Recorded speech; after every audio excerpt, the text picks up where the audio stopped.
¿Qué tal, amigas y amigos? Qué dicha que pasó esta semana rápido y ya estamos nuevamente reunidos aquí en su podcast Voces Esparzanas, donde tu historia también es la nuestra.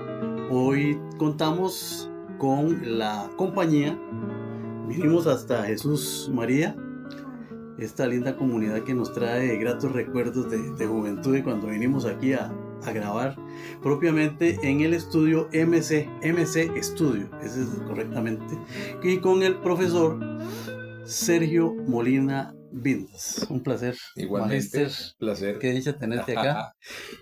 Y Sergio es una persona, pues un amigo de muchos años, pero sobre todo es alguien que se ha ganado en el corazón de los esparzanos, de muchos esparzanos, un lugar como profesor que estuvo enseñando, estuvo como docente en la Escuela Municipal de La Escuela Música. Municipal del 2007 al 2021. Eso, vamos a hablar ahora enseguida de eso. Y además también ha sido el productor ejecutivo de producciones musicales como la de este servidor, Esparza Mía, en su momento, 1993. Bastante ya. Aquí que lo tenemos al otro lado, echado para atrás, ahí en una silla, como casi como director, el pana de Esparza, don Eliezer Gerardo Varela y Murillo, y de otras personas que ahí nos vas a contar. Para nosotros es una satisfacción tenerte, un honor, Igualmente. y que nos hayas recibido acá en tu casa y en tu estudio MC Estudio en Jesús María de San Mateo. Así mismo. Sergio, vamos a hablar primero dónde naciste, la familia, tus papás, cuántos hermanos, como para ir como dicen los que hablan bonito, al huevo, al origen, ¿verdad? Bueno, Contanos. yo nací en Orotina, en diciembre del 60, hijo de Marciano Molina Rojas, ferrocarrilero, y Odilí Vindas Ulloa, ama de casa. Tengo 4 hermanos más: Giselle, Marciano, Elena y Odilí, la más pequeñilla. ¿Cuándo nace en Sergio ese gusanillo de la música? ¿Hay un referente tanto, digamos, visual que vos hayas visto en la familia o es consanguíneo el asunto, genético? ¿A dónde nace la música? Bueno, mira, genético, las referencias que tengo fue un familiar que fue conocido como el mejor trompetista de Costa Rica en los años 50, Franco Vindas, un aparentemente primo hermano de mi mamá. Ujú. Y por el lado de mi tata, por la mamá de mi tata, mi abuela Moncha Oviedo, de unos Oviedo de Heredia, decía ella que ella tenía tíos que hacían guitarras y mandolinas. Oh, Eh, por el asunto visual, tengo muy fresca en la memoria cuando mi tata me llevaba a las procesiones y yo le decía, papi, con la banda. Entonces él me montaba así en hombros y ahí iba yo y llevando el tiempo con la banda, con la música de la banda. importante. Era director de banda en Orotina, un músico muy, muy connotado, don Juan Rafael Paniagua Lepis, que después fue bajista en la banda de San José y director de la banda de Desamparados muchos años. Amigo de mi tata, ¿verdad? En la Orotina de esos años todo el mundo se conocía. Sí. Y el señor observó mi actitud y le dijo a mi tata, que le decían Chano, le dijo, Chano, ese chiquillo va a ser músico. Pero nada más, ¿verdad? Después de ahí, recuerdo que una vez, estando yo como de 6 o 7 años, a mi tata, un señor le regaló un acordeoncito de juguete que había desechado el hijo del señor. Y se lo regaló a mi tata y me lo dio a mí. Vivíamos en San José, habíamos emigrado, buscando surgir económicamente. El boom de la emigración a la capital de los años 60. Y bueno, después al año nos regresamos a Orotina, el acordeoncito ya pasó a bodega, ¿verdad? Y sucedió que a mí siempre me había llamado la atención el dibujo. Recuerdo aquellos famosos anuncios que salían en La Nación de Henfield Schools. Ah, sí, claro. Sí. Yo me quedaba viéndolos, pero ya había que pagar, ¿verdad? Sí. Bueno, yo tenía que ir a dejarle comida a mi tata, que era brequero de tren. Y en mi ruta, ya apareció que en una casa ahí llegó a vivir una gente que venía de la zona sur, venían de Golfito. El señor era orotinense, se había ido allá en los años 40 para esa zona, se casó con una señora que tenía un hijo, se vinieron para Orotina ya en su vejez. El caballero tendría en ese entonces tal vez unos 20 y algo de años. Ahorita se me acaba de ir el nombre. Jorge Picado Rodríguez, el muchacho. Y entonces era pintor. Era paisajista y retratista y todo eso, y yo empecé a hacer amistad con él por el asunto del dibujo. También recuerdo que tocaba guitarra, y un día me cuenta una historia, que él allá en Golfito tocaba organeta en una orquesta, y que como se habían venido, había dejado de tocar la organeta, y que un hermano se iba a pensionar de la bananera y prometió con la liquidación regalarle una organeta. Entonces yo dije, yo quiero, cuando ese hombre tenga la organeta, impresionarlo. Y volví a desempolvar el acordeoncito, ¿sí? Y ya aparece mi tío, amado tío, que ahorita frisa los 86 años, conocido de ustedes, Claro, Jorge Vindas, Jovino, famoso, mi tío amado. Sí. Y aparece mi tío con una guitarra para regalármela. Una guitarrita casi hecha a machete por un señor músico que fundó una familia de músicos ahí en Orotina, don Santos Agüero. Y entonces yo empiezo ahí autodidácticamente con la guitarrita y ya me empiezo a empatinar con esa bendita guitarra. Y ya un día yo empecé a travesear. Mi tata me había comprado una melódica Yamaha. Que la tocaban soplando. Sí, se soplaba, pero era grandecita y se ponía en las piernas. Entonces mi abuelo materno, Rosendo, se jala la torta y le dice al padre Vargas que él tiene un nieto que toca. Y en la iglesia había un armonio ahí guardado. Y le dice, tráigalo. Oiga. Y entonces una tarde me lleva mi abuelo a la iglesia y ya llega el padre y saca aquella valija. Era, no sé, unas 30 libras de valija y 100 de polvo, ¿verdad? Y toque algo, me dice el padre, ya toqué, no sé qué, ya trajo un librillo de partituras. Le digo, padre, yo no sé leer. Muy fácil, me dice, vea, usted ve las notas, sube, baja la mano.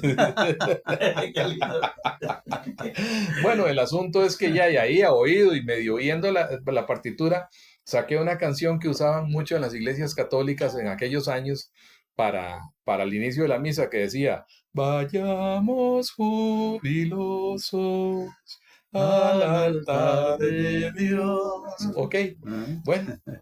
Ya, y el asunto es que el domingo estoy, el chiquito bien mandado en misa de 9, ¿verdad? En las primeras bancas, y entra el padre, venía tarde, entra volado, ¿verdad?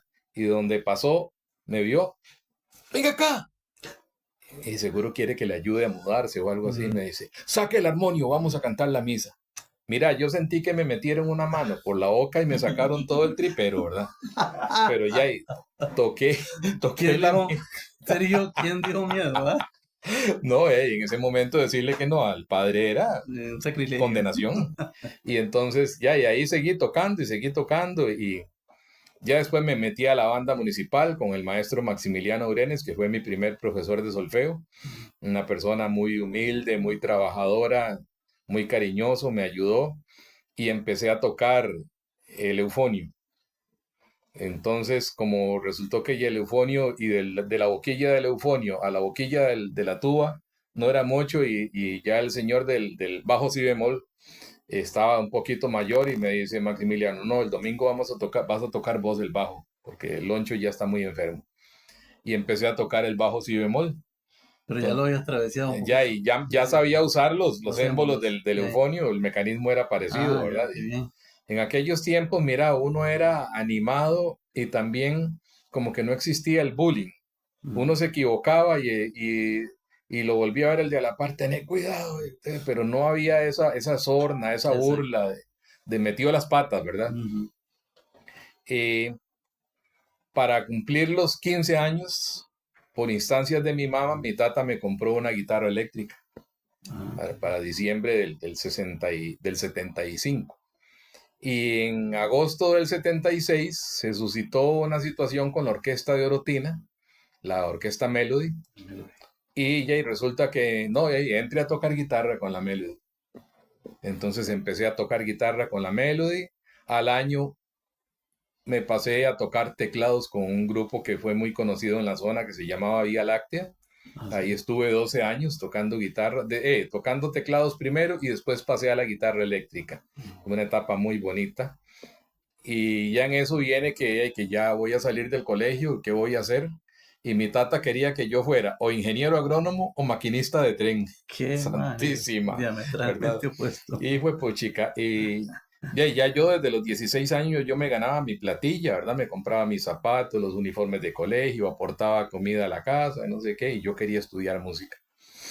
Entonces yo le dije a mi tata, vea papi, yo no voy a entrar al ferrocarril porque para llegar a maquinista hay que pasar un filtro de varias etapas y hay que probablemente hasta trabajar en la cuadrilla. Ingeniero agrónomo no quiero ser, no. Y estaba en el colegio de Orotina, que en ese tiempo el MEP pensaba, si son de Orotina, tienen que ser agrónomos.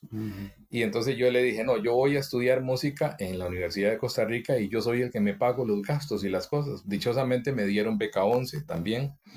Llegué viejo a la U, ¿verdad? Con 18 años, graduado de un colegio agropecuario, entonces ya no podía aspirar a estudiar piano. Esa es la metodología aquí y en muchos países. Pero todavía se da eso. Sí, porque la idea es que vas a ser concertista. Entonces, de los 4 a los 18 hay todo un desarrollo neuromuscular que para ser concertista, si no lo hiciste en esa edad, ya no, pero eso no implica que una persona pueda aprender a tocar bien el piano y usarlo como base para lo que hoy día soy, arreglista. Ahí estuve metido en la UCR varios años, no me gradué por tonto, no tuve quien me forzara, aprendí de todo, porque lo que hacía era que estuve en educación musical, llevé entonces cursos de educación musical, la guitarra, la flauta dulce, la dirección coral, el solfeo. Me encantó el canto porque había que llevar una práctica coral, me encantó el canto, entonces estuve 3 años en canto también. Y lo que más estudié, que fue, digámosle, composición, con primer año con el licenciado Enrique Cordero, que está con nosotros, gracias a Dios. Segundo y tercer año con el doctor Bernard Flores, que todavía sigue con nosotros a sus 80 y pico de años, casi 90. Y ahí me mantuve. Yo estuve en la UCR divagando por un montón de cursos, como 5 años y resto. No me gradué, pero gracias a Dios obtuve un bagaje de conocimiento muy amplio. Y bueno, esas fueron las armas que me han dado de comer toda esta vida que ya entra en la tarde, ¿verdad?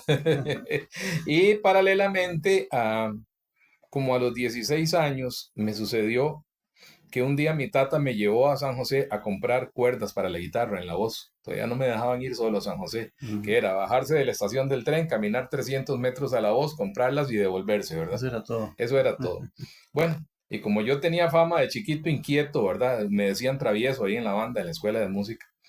Ya yo llegué a La Voz y yo empecé a ver, y yo tocaba una cosa y otra, y me vio un dependiente que no se me olvida el nombre, Sebastián Tomás. Después se fue a Nueva York, creo que todavía vive allá. Y me dice, chiquito, le voy a regalar una revista. Y me regaló una revista. Y resulta que la revista venía en inglés. Entonces, yo me fui a la librería que había en Orotina, librería, ¿verdad? Un cuartito, Sí. de don Carlos Simoni, que murió hace poco, un empresario de origen libanés, de la familia Simoni, que aportaron al desarrollo de Orotina increíblemente. Y le dije a don Carlos, quiero un diccionario de inglés-español bueno. Y entonces me dice, mira, hay uno muy bueno.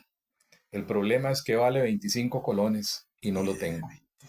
Pero si me das 5 colones ya, yo voy ahora al telégrafo y pongo un telegrama y el viernes me lo mandan en el Pasajeros, el tren que llegaba a mediodía. Yo ya me ganaba mis platillas con la cimarrona, 25 colones por toque. Entonces le di los 5 pesos. Y de veras, el viernes me trajeron el diccionario pequeño Larousse. Un diccionario grandísimo. Todavía hace unos años andaba por ahí entre cosas. Ese diccionario tenía una cualidad muy interesante. Por cada verbo en inglés traía un repertorio de oraciones donde se aplicaba ese verbo. Entonces yo empecé a traducir la revista, me di cuenta que las vendían en el Candy Shop del Hotel Costa Rica, no sé si existirá eso todavía. Y entonces yo mes a mes juntaba los 1,800 pesos y mandaba a mi tata a comprármela. Ya como a los 5 o 6 meses me di cuenta que ya no necesitaba tanto el diccionario para traducir la revista.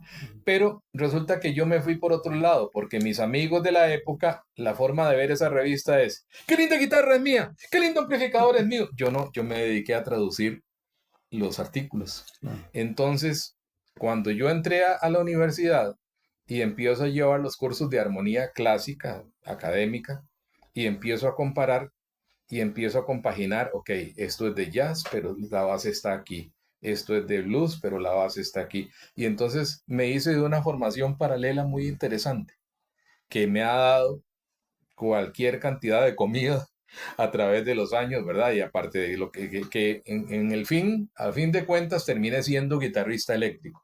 Donde yo lo que quería era ser pianista, terminé siendo guitarrista eléctrico.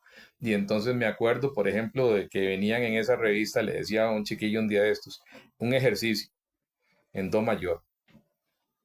Ok, ahora apréndaselo en las 11 tonalidades restantes, porque existen 12 tonalidades, Sí. ¿verdad? 12 notas. Ujú. Entonces la tarea era aprendérselo en las otras. Y eso me fue dando como un conocimiento muy vasto de la guitarra. De pronto yo me doy cuenta que tengo destrezas, como que donde yo ponga el dedo en la guitarra, yo sé qué nota es.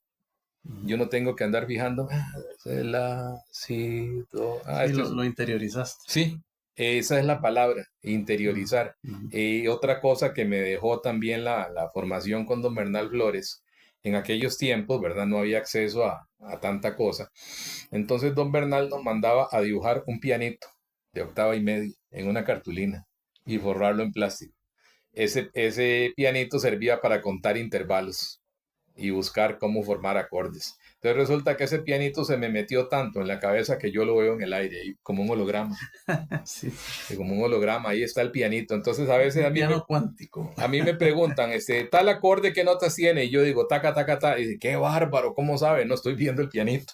Son cosas interesantes que son destrezas. Una vez me dijo un amigo que ya está en otro plano, me dice, yo creo que vos tenés acceso a los registros akáshicos. Yo me quedé así, ¿con qué se come eso? Sí. Pero bueno, por ahí va el asunto. Después ya vino, ya y la etapa ya de casarme, decidí ser padre y casarme a los 20 años y no me Bueno. arrepiento. No me arrepiento. Fui el papá de Juan José, que ya no está con nosotros, Mm, que me dio mucha felicidad, mucho, mucho de todo y siento que sigue apoyándome desde algún lado, ¿verdad? claro. Y a los 28 años recuerdo que me decidí a comprarme una grabadorcita de cassette de 4 canales para hacer pruebillas ahí, no sé qué, y terminé haciéndole un disco a un cantante cristiano con esa grabadorcita y un teclado prestado. En esos tiempos, puede haber sido el año, pues chica, como 88, 89. El 89 lo tengo claro porque fue el año en que fui a comprarme el primer teclado, un Yamaha YS 200. Y no, entonces ese disco lo hice como en el 90 porque ya tenía ese. Le cobré 22.000 colones a Franklin Valverde por un Ajá. disco de 8 canciones. Mm, Y ahí vino ya toda la historia del estudio. Trabajé en la banda de Punta Arenas cuando se llamaba Banda Nacional de Punta Arenas. De ahí entré nombrado como bombista. así. Y a los días pasé al bajo mi bemol. Después pasé al segundo trombón. Y ante la muerte del compañero que tocaba primer trombón, me tocó que asumir el primer trombón ahí varios años, hasta que renuncié porque ya me chocaba mucho el trabajo de la banda con el estudio, que estábamos en el boom de la revolución digital y había trabajo para trabajar 16, 18 horas al día, entonces renuncié estando en propiedad. Después vino la entrada a trabajar en educación también en el 2000 y dichosamente el Padre Eterno me llevó a trabajar en Esparza. Yo me sentía rarísimo, pero bueno, vamos para allá y fue como haber caído no en mi propia casa, como en la casa de mi mamá, una cosa así, ¿verdad? La Sí. escuela de música fue una experiencia muy linda, muy enriquecedora musicalmente y la experiencia de haber sido profesor fundador del Colegio Técnico de Barón también, del cual Ah, compuse el himno. mm. Y ahí en la escuela de música Rosa de Jesús Watson Saborío, dabas clases de guitarra, entre Sí, otros, armonía. inicié con clases de guitarra Fue un momento así curioso porque esas escuelas están diseñadas para enseñar instrumentos de viento, ¿verdad? E inclusive en la actualidad no existe un plan de estudios, aunque algunas gradúan gente en cuerdas, en piano, en guitarra y todo, pero no existe un plan. Entonces, bueno, yo entré ahí, gracias a Dios, por la ayuda de don Ronnie Smith en ese tiempo. Y ya se fue dando que les gustó mi trabajo. Yo no soy guitarrista clásico, a algunas personas les molestó grandemente esa situación. Y viendo que en Punta Arenas y en San Ramón había etapa básica universitaria que daban guitarra clásica, yo me di por dar un buen curso de guitarra popular, enseñándole a los chiquillos técnicas de blues, técnicas de improvisación, acompañar canciones populares. Me llegaban muchos estudiantes que tocaban en iglesias cristianas para aprender técnicas de guitarra eléctrica. Ya después se abrieron cursos de solfeo, entonces me pasaron unas lecciones de guitarra a dar cursos de solfeo. Tuve un taller de jazz que estuvo muy bonito. Llegué a tener un grupito bastante bonito de chiquillos. Y ya, se llegó el 2021 y me pensioné. Sí, pero ahí dejaste una huella bastante Mira, profunda y todo la pasa gente y todo queda, dice el poeta. Sí, sí. Pero lo nuestro es pasar. Inclusive, pues, quienes fueron tus alumnos te tienen en un grato recuerdo y en alta estima. Por ejemplo, a este muchachito, José Mario. Contreras. Contreras, sí. Contreras me llegó estando en 5º grado, llegó con la abuela, que en paz descanse. Y era un saquito de nervios, Marito. De veras. Era un saquito de nervios. Yo recuerdo un videíto por ahí. Ajá, ahí está en Facebook. Bonito ahí está en Facebook, cuando Marito empezó a tocar blues, precisamente. Sí. Amigas y amigos, vamos a un corte y pronto regresamos con más de su podcast, Voces Esparzanas, donde tu historia también es la nuestra, hoy con la compañía grata de nuestro amigo, como le digo yo, mi amigo, mi hermano, mi maestro y sobre todo mi mentor, el magíster Sergio Molina Vindas. Como dice el señor de la radio, no le cambie.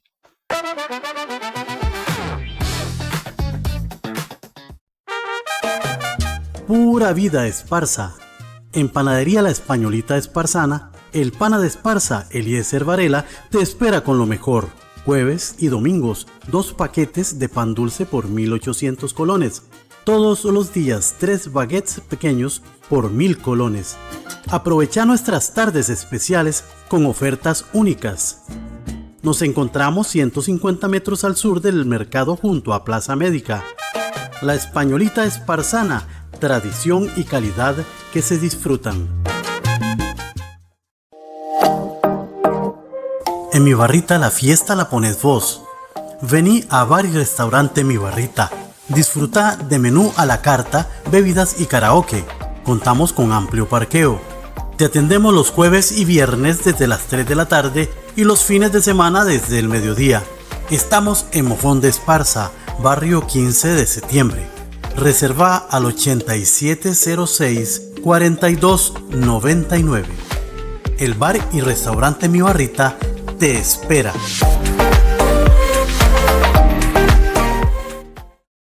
Qué fresco está aquí en Peñas. Les invito para que se vengan a pasar la tarde aquí en Peñas Blancas. Aquí está bonito en el restaurante Peñas Blancas, buena comida, buenas bebidas naturales, bebidas espirituosas, de todo tenemos aquí en el restaurante Peñas Blancas. Venga, pasen una tarde con nosotros y está fresquitito, ve qué rico que se ven esas montañas aquí en Peñas Blancas. Restaurante Peñas Blancas de Esparza, un lugar para cultivar la amistad, disfrutar de la buena comida, los lindos paisajes y un sabroso clima. Restaurante Peñas Blancas, un lugar para disfrutar de la vida. Adquiera ya su ejemplar del libro Esparza y su folclor mágico, relatos de misterio, brujas, espantos y duendes.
Amigas y amigos, estamos de regreso en su podcast Voces Esparzanas, donde tu historia es la nuestra.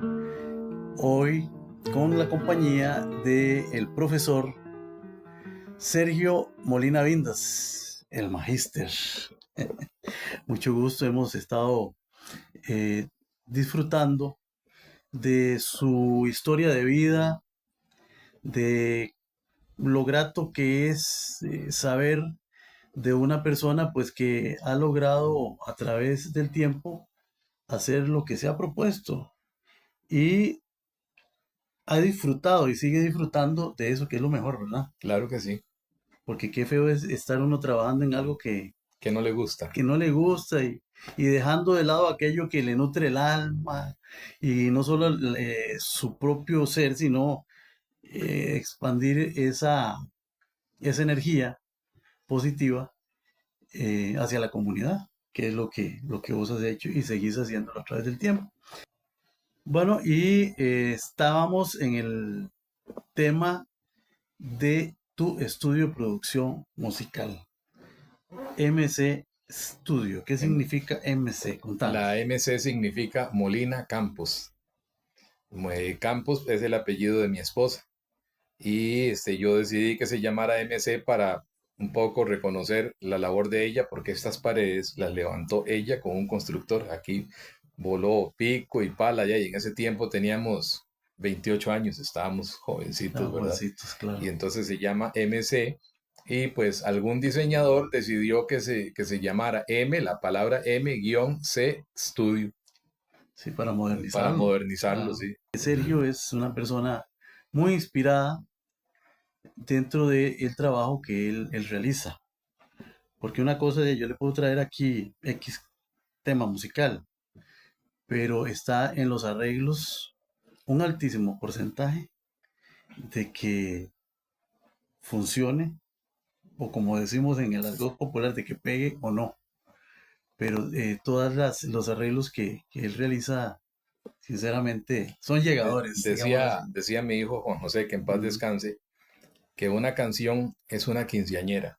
Ajá. Y el arreglista es el encargado de hacerle el mejor vestido. Eso. Entonces, nos hablabas de tus inicios con una grabadora de 4 canales. ¿Era? Con una grabadora de 4 canales, sí. Después ya conseguiste tu teclado. Mira, sí, vino una evolución bastante rápida, ¿verdad? En ese momento se da esa revolución digital. Costa Rica no fue la excepción. De esa grabadorcita de 4 canales pasé a lo que se llamaba un secuenciador. Me acuerdo la marca Kawai Q80. Era un aparato que podía grabar información MIDI y se podía sincronizar con la grabadorcita de cassette. Ya eso abría un montón de espacio.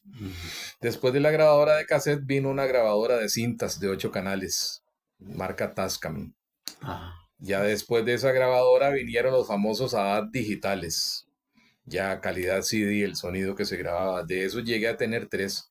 Podía yo grabar en 24 canales, más todo lo que se podía hacer MIDI. Hasta que ya vinieron las computadoras que ya podían hacer audio digital. Yo siempre, desde la primera vez, he sido usuario de Apple. No me están pagando ni un 5, pero por influencia de esas revistas que yo leía, yo siempre veía a los músicos extranjeros con una computadorcita Apple. Entonces yo dije, ya, yo no puedo ir contra la corriente. Compré una computadorcita Apple que, por cierto, ahí la tengo guardada en pantallita, creo que de 5x5, blanco y negro. Sí. Solo hacía MIDI, solo se podía grabar MIDI, pero se podía sincronizar con la grabadora de cintas. Entonces daba un montón de opciones.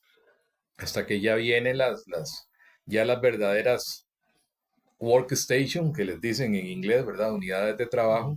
La primera fue la Apple G4. Y de ahí viene una evolución, ¿verdad? En cuanto a software, hasta el día de hoy, que es algo increíble los recursos que brinda la era digital, que no es la IA. Entonces yo todo lo hago a mano, ¿verdad? Todo es MIDI, todo es cabeza pensando, tocando el bajo, tocando las guitarras, escribiendo las líneas de los coros, pero hay unas herramientas increíbles en la actualidad. Magíster, dentro de tus recursos tecnológicos, he visto que hay algo al cual te has referido y me has enseñado en algunos momentos las famosas bibliotecas de sonidos. Las famosas Sound Libraries. Sí, mira, eso básicamente funciona así. ¿Cuánto quisiera uno tener un piano, verdad? Imposible. Y menos un Steinway de cola, ¿verdad? Imagínate. Solo el Teatro Nacional y las universidades. Entonces resulta que en algún momento los diseñadores de software inventaron unos, valga la redundancia, unos softwares que se llaman plugins, que se insertan ahí dentro del otro programa, que se llaman samplers. Y esos plugins tienen la capacidad de reproducir sonidos desde una orden en el teclado. Tocas una nota en el teclado y el sampler reproduce el sonido que él tenga. Y entonces, por ejemplo, toman un piano de estos, Steinway de cola, un Borsendorfer, hay unos italianos Fazioli, ¿verdad? Y los meten a un estudio de esos que cobran $250 la hora y micrófonos de $15,000 y cosas de esas. Un pianista sumamente entrenado y entonces graban las 88 teclas del piano con diferentes pulsaciones. Por eso tiene que ser un pianista muy, muy entrenado porque las diferentes pulsaciones de la primera tecla tienen que ser las mismas de la última. ¿Ok? También las graban con el pedal del piano metido, graban las resonancias de la caja de madera del piano, todo eso. Y entonces se toman el trabajo de montar todos esos sonidos dentro de ese software que se llama Sampler, ¿verdad? Y entonces resulta que se pone ese software, lo conecta digitalmente al piano vía MIDI, al teclado controlador del estudio, y cuando usted toca una tecla en su controlador, en su teclado, lo que está reproduciendo es ese piano que grabaron en un estudio. Así han hecho con baterías, han hecho con instrumentos de viento, con instrumentos étnicos, con las cuerdas, los metales de la orquesta. Es algo increíble.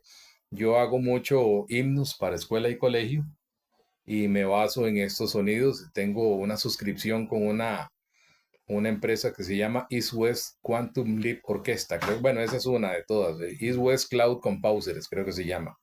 Donde uno paga una cuota mensual y tiene acceso a, no sé, necesito ese chunche que soplan los australianos, un didgeridoo. Me meto ahí, lo descargo y lo uso.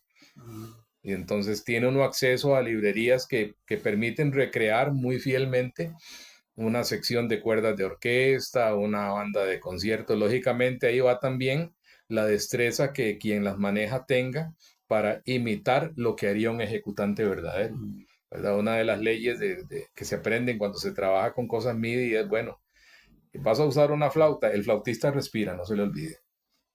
Vas a usar una trompeta, bueno, un trompeta verdadero llega hasta tal nota.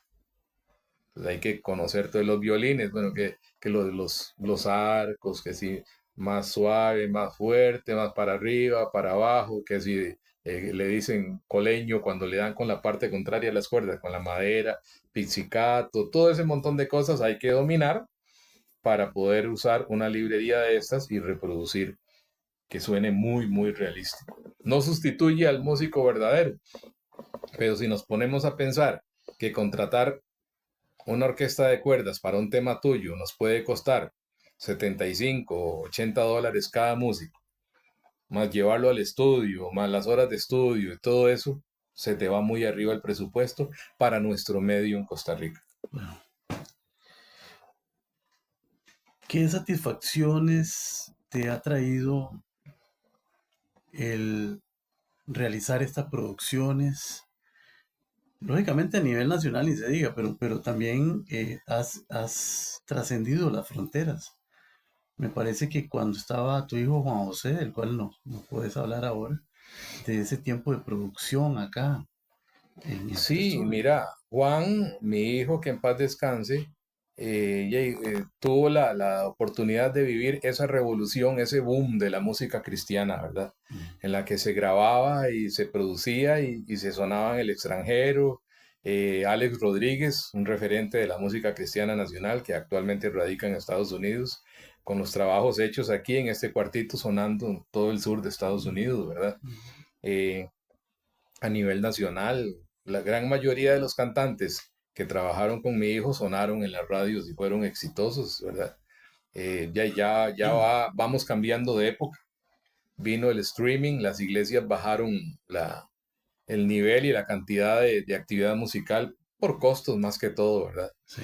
Y mira, satisfacciones, pucha, el ver a una persona contenta con el trabajo que uno le hizo, ¿verdad? Y vieras que una vez hay 2 himnos de colegio que yo hice, que se salen de la estética del himno tipo nacional, ¿verdad? El primero es el himno que le hice al Colegio Santa Fe de Orotina hace 31 años. No se me olvida porque mi esposa estaba embarazada de Andrés, mi hijo menor. Me llama el director con el cual manejaba muy buena amistad y la sigo teniendo. Y me dice que quiere un himno para el colegio, pero quiere que no diga ni el nombre del colegio, ni que tenga una ubicación temporal en X época, ni que diga, lo que me dice, mira, quiero como una oda al saber. Y entonces nos ponemos a buscar frases y en ese tiempo no había IA que ayudara. Sí. El hombre muy, muy letrado, muy estudiado, me sugirió algunas frases y salió el himno y ese himno se hizo bajo el concepto de marcha imperial, como la de Guerra de las Galaxias. Sí, sí, sí. No es un tan, tatán, tan, tatán, sino que eso es bastante diferente.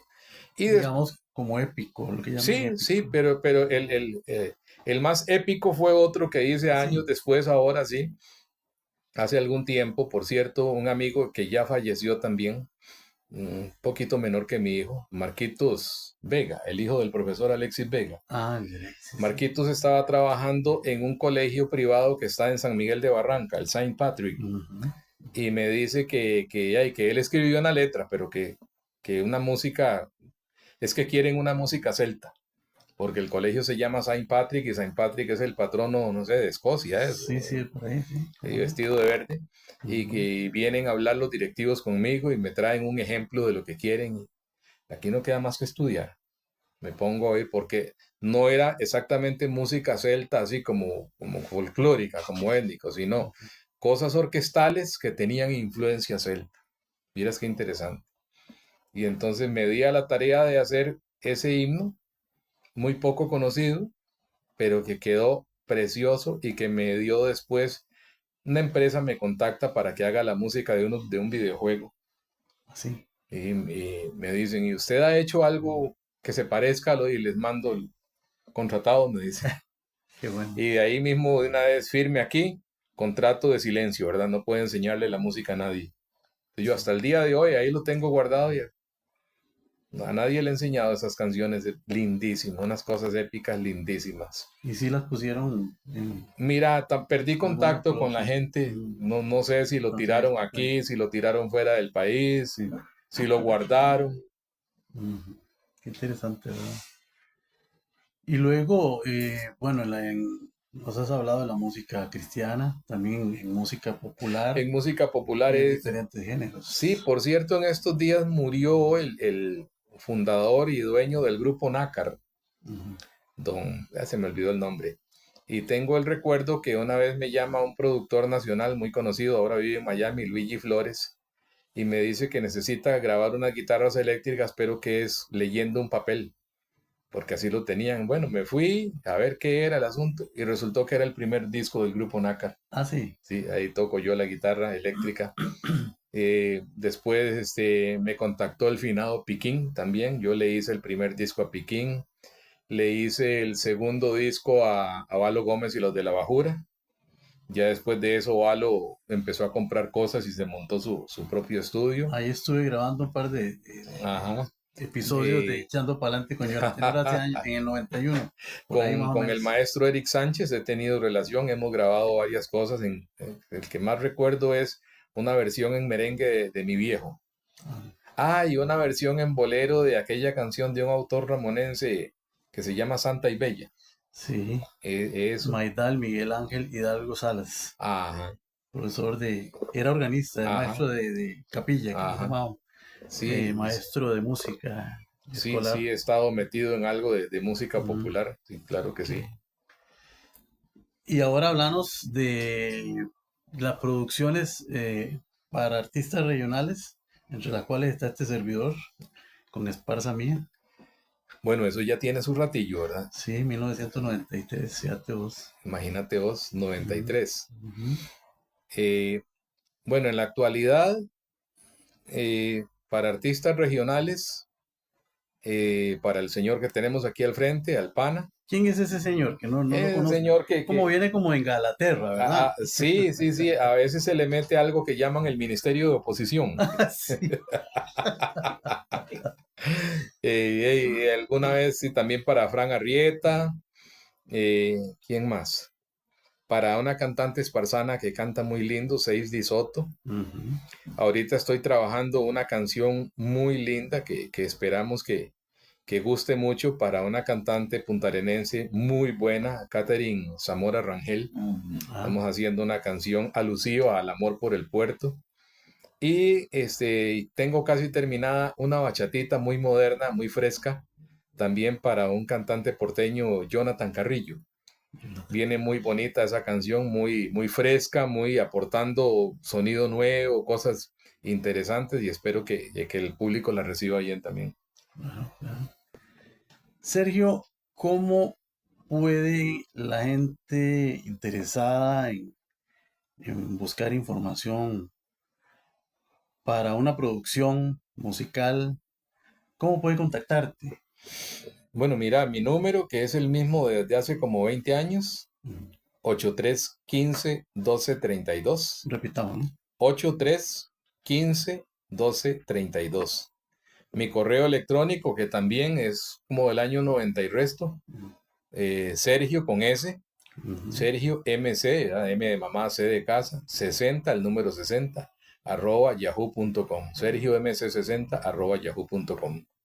Muy bien. Bueno, ya saben, amigas y amigos, el que tenga alguna canción por ahí o algunas canciones y quiera pues hacer una producción, ya sea a título personal para, como para guardar su música o para darse a conocer como compositor, como cantante o cantautor que le llaman ahora, ¿verdad? Pues ya saben a quién consultar. Ahora hablemos un poco de tu vida como jubilado. ¿Qué ha significado para Mm, vos el pensionarte? Además de dedicarte a seguir en lo que te gusta, ¿has logrado pues desarrollar algún otro pasatiempo, tal vez de esos que se van quedando a través de la vida y que ya ahora tenemos un poquito más de tiempo para realizarlo? Pues mira, yo soy un afortunado de los pocos que se pensionan y no sufren el síndrome del desocupado, Ajá. ¿verdad? Que no se sientan a Es- ver noticias y se enferman y se mueren.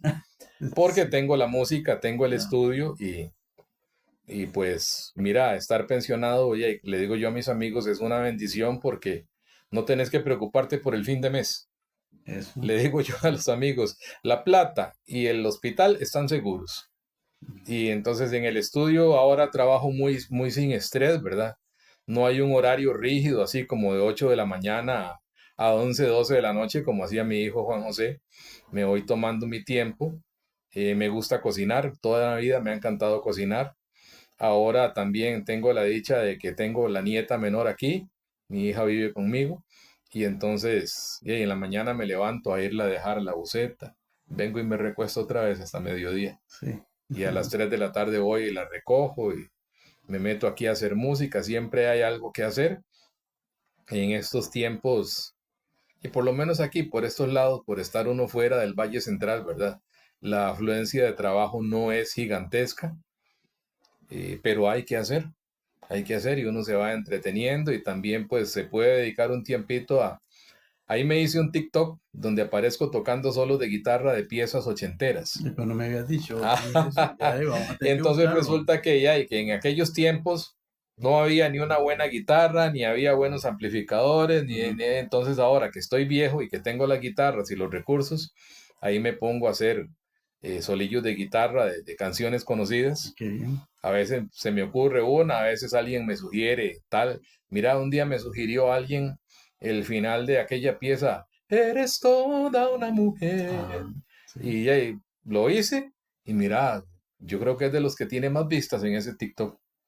¿Y ya está monetizando? No, No, no, no, todavía. ignoro todo sobre ese tema. Ah, pues Eh, hay que hacerlo, ¿verdad? necesito una Para, asesoría. Sí. sí, sí, yo creo que por ahí anda el pana Ajá. en algo así como de monetizar. Ah, bueno, Creo que ya. tenemos que pedirle lecciones Hay que para, comprar un saco para ir a traer los dólares. sí, sí.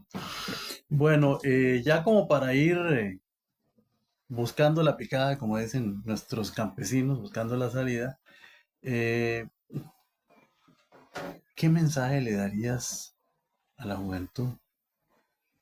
Porque siento que nosotros ya vamos, ya tenemos, como dicen, el pie en el estribo para cuando Ya, Dios ya quiera. estamos de mediodía para abajo, dijo mi Sí, abuelo. sí, sí, el joven, el niño está ahí presente, está hiper presente. Ujú. Es como que hacemos una rememoración de ciertas situaciones y mira, esto me salió bien, esto no muy bien, pero ya uno puede como dar algunas recomendaciones, ¿verdad?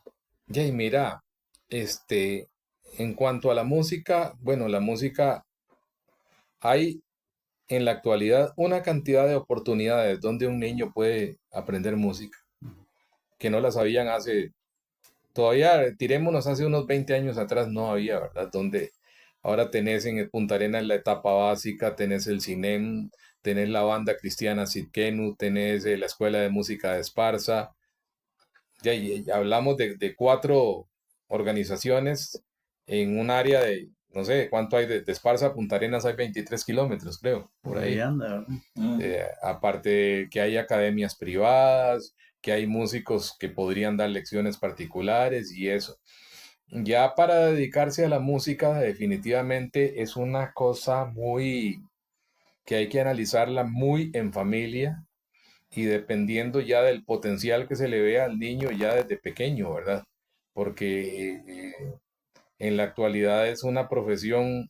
Yo, por ejemplo, yo crié a mis hijos tocando en un conjunto, con lo que me ganaba semanalmente. Eso fue lo que yo tuve para criar a mis hijos desde los 20 hasta los 30 años, que ya por ahí fue que empecé a trabajar en la banda de Punta Arenas, pero tocando. Ahora no se puede. Primero porque no hay tanto toque y no pagan, ¿verdad? Es, La música es una cosa que nace con uno, se tiene ahí, pero ya, y en la actualidad no puede ser algo como vamos a jugarnos la lotería a ver qué pasa, ¿verdad?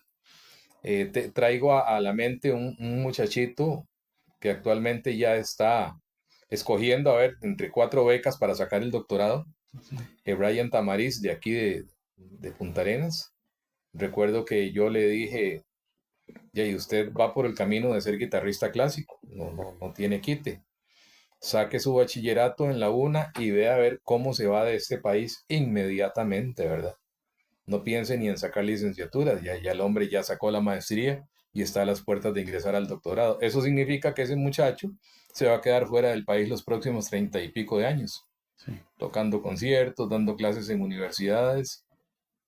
Si lo vemos por el otro lado de la música popular, ¿verdad? Que hay toda una generación de jóvenes que sueñan con ser el próximo Bad Bunny, ¿verdad? Sin caer en hablar mal de la Sí. producción del hombre, ¿no? Porque si vemos la parte sonora y mercadológica es toda una academia eso, pero es que es difícil porque Costa Rica es un país muy, muy, muy pequeño.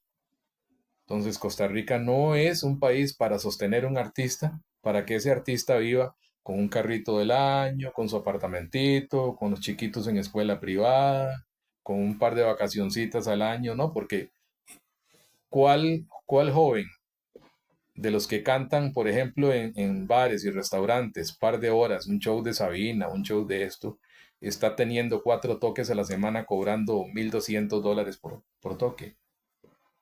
No, no hay eso.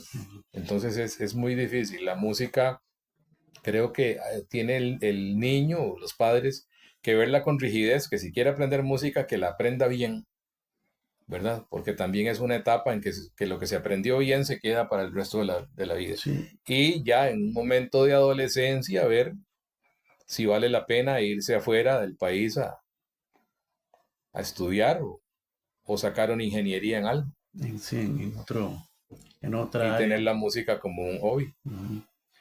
Una pregunta, ¿cómo ves el tema este de la incidencia que está teniendo y hacia dónde se dirige de la inteligencia artificial en esto de la producción musical?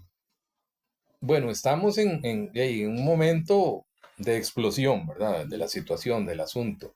Sobre todo siendo Costa Rica un país que podríamos decir que sigue en el subdesarrollo, ¿verdad? Donde no hay una, una cultura de la calidad y de una cultura de pagué por algo bueno. Hay una cantidad de gente haciendo sus cosas musicales con IA gratuita. Ajá. ¿Verdad? Entonces, como decía un amigo mío, productor musical, sí, las canciones hechas con IA son como como las hamburguesas de McDonald's. Son ricas, pero todas saben igual. Sí, Mira, y me contó un amigo que hizo una prueba, hizo un prompt, se lo metió a una IA, bajó otra IA, le metió el prompt y tiraron casi lo mismo. increíble, ¿ah? Tiraron casi lo mismo. Entonces, aquí estamos en eso, en que lo hice gratis. Me tiró la pista y ya le voy a meter la voz con un micrófono ahí USB y ya tengo mi primer éxito. Mientras que en otros países la IA en estos momentos es un asistente, ¿verdad? Me Eh, contaba un amigo productor mexicano muy reconocido. Tengo que ir a hacer esta semana un trabajo al Distrito Federal, 10 canciones que ya están hechas con IA. Y ahora a mí me toca que llegar a sentarme al piano, papel en mano o programa de escribir notación musical y sacar todo, escribir todos los arreglos y llamar músicos, meter a estudio y grabar desde cero. O sea, la IA nada más es un asistente. Veámoslo así. Yo pongo este ejemplo. En las grandes disqueras, no sé si ahora existen, pero en las grandes disqueras en aquellos tiempos, había un empleado que se llamaba el de AIR, que era el que buscaba, por ejemplo, viene Marco Soto, contratamos para que grabe un disco y necesitamos 10 temas, ¿ok? Pero a esos niveles, esos 10 temas son la selección final de 60 o 70 canciones.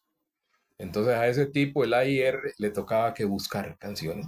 iba Usualmente van, filtrando. usualmente van a las sociedades de autores. Ujú. Mire, ¿qué tienen de que no haya sido publicado? Y ya le pasan una lista y de ahí escoge y contacta a los autores y eso, bueno. Pero el ejemplo que yo pongo, supongamos que vos trabajas en AIR con una disquera y ya pasa tu jefe y hoy es 3 del mes y te dice, don Marcos, necesito 20 canciones para el 21 para escoger. Y hey, ¿qué hacía un AIR antes? Comprar café y tiamina y algunas otras cosas y darle a ver hasta dónde llega, Escuchar. ¿verdad? Mientras que ahora, si tenés una IA de pago, no gratis, de pago, andan como entre los 24 y 30 dólares por mes. Entonces te metes, elaboras prompts, le pedís, la IA te empieza a tirar canciones. Puedes hacer, no sé, con una IA de pago creo que se pueden hacer las que usted quiera al día. Entonces ya ese tipo de AIR empieza a escuchar, va escogiendo, va seleccionando, ¿ok? Entonces ya, ¿qué hace? El hombre escribe las letras, se las aprende con su guitarra, las maquetea, como decimos, y le presenta al jefe a los 4 días. Aquí hay esto. Usualmente, los AIR les gusta las canciones tocadas solo con guitarra o solo con teclado, porque después de ahí entra un arreglista. Y a los arreglistas les gusta la obra cruda. Ujú. A la gran mayoría de arreglistas no les gusta trabajar sobre algo que ya trae un arreglo. Es lo básico, la melodía Entonces, y la entonces digamos que armonía básica. habrá que esperar el momento en que la IA se masifique y pase el furor de que es gratis, no pagué por hacer esto, ¿verdad? Me contaban de alguien que megafonea en algún lugar de Costa Rica y ahora el hombre descubrió la IA y entonces Panadería La Española y pasa a hablar con el pana, le dice, vea, le megafoneo 2 horas y le hago una cancioncita y le cuesta 20,000 pesos. Entonces ya hay los clientes contentísimos, ¿verdad? Ah. El problema va a ser que al tiempo el pana se va a dar cuenta que la cancioncita, la carnicería, la elegancia, suena muy parecido. Y que la zapatería, el buen aspecto también suena muy parecido. No hay originalidad, no hay... Bueno, amigas y amigos, estamos llegando así al final de su podcast Voces Esparzanas, donde tu historia también es la nuestra. Recuerde que estamos en el canal de YouTube que lleva el nombre de este servidor, Marco Francisco Soto, Folclor y Cultura Viva. Difundimos también este podcast a través de Radio Esparza TV. Sergio, muchísimas gracias por habernos recibido en tu casa, en tu estudio, y ha sido pues una jornada muy amena. Siempre es un honor tenerte por aquí, Marco. Siempre es muy reconfortante y conversar un rato, recordar y por qué no también visualizar un futuro promisorio. Dios primero, así es, sí. Y agradecemos a nuestro amigo don Eliezer Gerardo Varela Murillo, el pana de Esparza, pues que como casi que productor ejecutivo de este capítulo nos trajo hasta acá. Sí. Y esperamos... Aportó el pan para el café. Ah, sí, sobre todo eso, viera. Y el café de aquí, viera qué maneras, de Atenas es. De Atenas, café Ateneo, hagámosle propaganda. Hagámosle propaganda. Café Ateneo. Muy bueno, excelente. Y esperamos pues que esta semana se vaya volando para estar otra vez en este punto de encuentro que es su podcast Voces Esparzanas, donde tu historia también es la nuestra. Como siempre lo digo, reciban un fraternal abrazo garrobero a donde ustedes se encuentren. Muchas gracias por acompañarnos. Que la pasen muy bien. Muchas gracias. En mi barrita la fiesta la pones vos. Vení a Bar y Restaurante Mi Barrita. Disfruta de menú a la carta, bebidas y karaoke. Contamos con amplio parqueo. Te atendemos los jueves y viernes desde las 3 de la tarde y los fines de semana desde el mediodía. Estamos en Mofón de Esparza, barrio 15 de septiembre.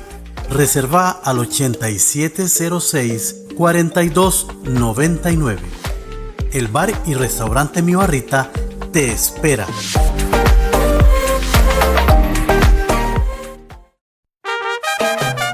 Pura vida Esparza. En Panadería La Españolita Esparzana, el pana de Esparza, Eliezer Varela, te espera con lo mejor. Jueves y domingos, 2 paquetes de pan dulce por 1.800 colones. Todos los días, 3 baguettes pequeños por 1.000 colones. Aprovecha nuestras tardes especiales con ofertas únicas. Nos encontramos 150 metros al sur del mercado junto a Plaza Médica. La Españolita Esparzana, tradición y calidad que se disfrutan. Qué fresco está aquí en Peñas. Les invito para que se vengan a pasar la tarde aquí en Peñas Blancas. Aquí está bonito en el restaurante Peñas Blancas, buena comida, buenas bebidas naturales, bebidas espirituosas, de todo tenemos aquí en el restaurante Peñas Blancas. Venga, pasen una tarde con nosotros y está fresquitito, ve qué rico que se ven esas montañas aquí en Peñas Blancas. Restaurante Peñas Blancas de Esparza, un lugar para cultivar la amistad, disfrutar de la buena comida, los lindos paisajes y un sabroso clima. Restaurante Peñas Blancas, un lugar para disfrutar de la vida.